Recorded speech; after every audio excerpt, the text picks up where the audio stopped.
Hello and welcome to the Life Tools podcast. In school, we learned history and algebra, foreign languages and chemistry, but nobody taught us tools for life. How do we deal with self-doubt? What are beliefs and how do they influence us? How do we find ourselves when we feel lost? And how do we make a healthy decision?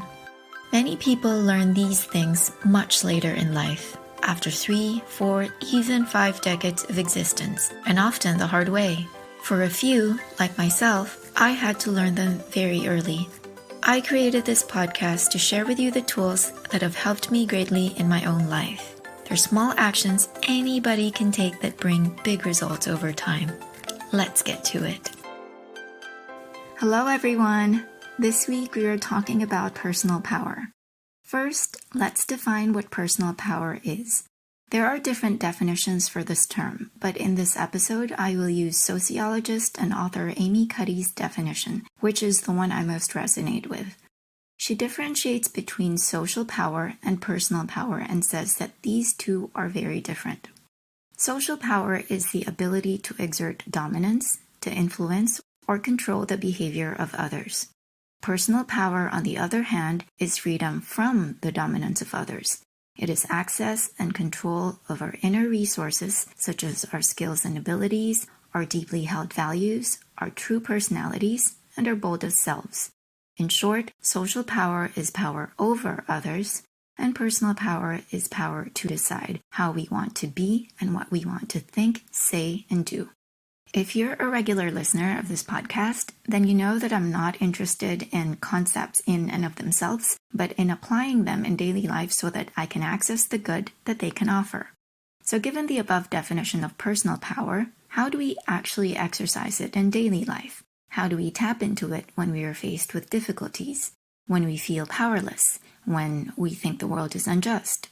When someone is not treating us well? The answer lies in one word. Choice. No matter what is happening to us, what we think, how we respond, what we do is always a choice. In everyday language, we often say, I don't or didn't have a choice. I have to go to work, I don't have a choice. My children fight all the time and I have no choice but to punish them so they don't do it again. My partner is a slob and I have no choice but to put up with it. He is my boss and so I have no choice but to follow his instructions. But is it really that we have no choice? If we truly examine the situation in terms of options and the consequences each option entails, then we see that we do have a choice. When you say that you have to go to work because you have no choice, what you really mean is that you not going to work will bring about an undesirable consequence. The undesirability of the said consequence outweighs the undesirability of showing up for a job you don't like. Meaning, you would rather work at a job you hate than not have a job and be in financial straits. When you say your children fight all the time and you have no choice but to punish them so they change, what you are really saying is, though punishing your children is an unpleasant experience for you, you do it because the other option, which is to pause, reflect, maybe change yourself or try another method, feels more painful to you than the familiar option of punishing. This other option has never been tried and therefore is not sure to work, and it requires that you question many things about yourself and your children. So it feels very, very uncomfortable.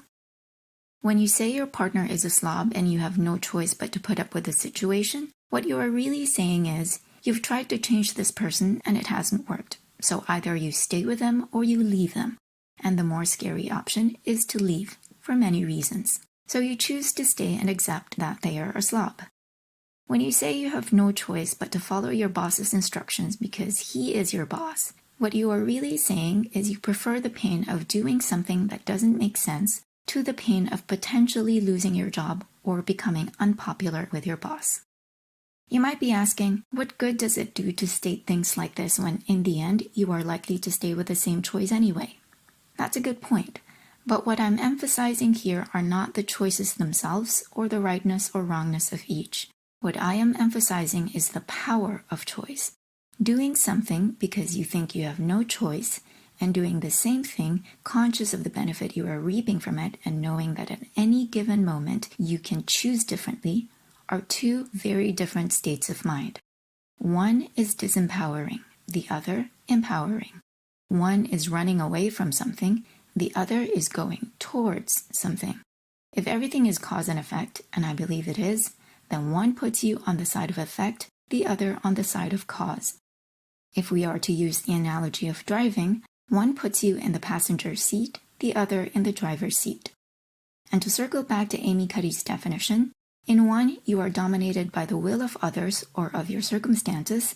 In the other, you stand squarely within your circle of control, free from domination. This has immense implications for your well-being and eventually for the kind of life you'll create for yourself. When you feel freer, more in agency of your life, you feel less stress. Less stress means more well-being. Imagine going through your day consciously choosing what perspective you would like to hold about things and what you want to do with your time and energy. Choice is as important with the small things as with the big things, because small things added up become big. Do you choose to spend the first half hour of your day reading something inspiring or scrolling on social media? Do you choose to tackle a difficult chunk of work with an "I hate this, but I have to do it" attitude?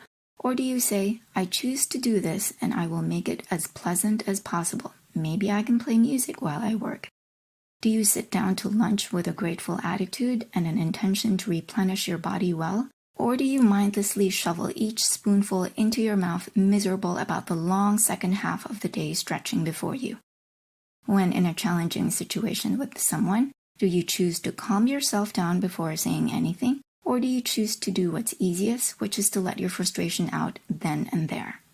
When your kids are not behaving the way you would like them to behave and it's irritating you, do you choose to take it as an opportunity to learn about alternative ways to parent? Or do you choose what is easiest and familiar, which is to raise your voice at them or punish them? As you get ready to go to bed, do you choose to look at the good parts of your day, imperfect as your day was, or do you choose to enumerate what hasn't gone well? Again, the emphasis here is not on right or wrong. Even if we commit to being more and more conscious, there will be times when anger, frustration, disappointment gets the better of us, and that's okay. This is a personal practice, and you're not being graded. I find that a very good way to determine which choice is better for me is to focus not on right or wrong or what people say I should or should not do, but on asking myself, does this serve me or not? If this doesn't serve me, what choice would serve me better?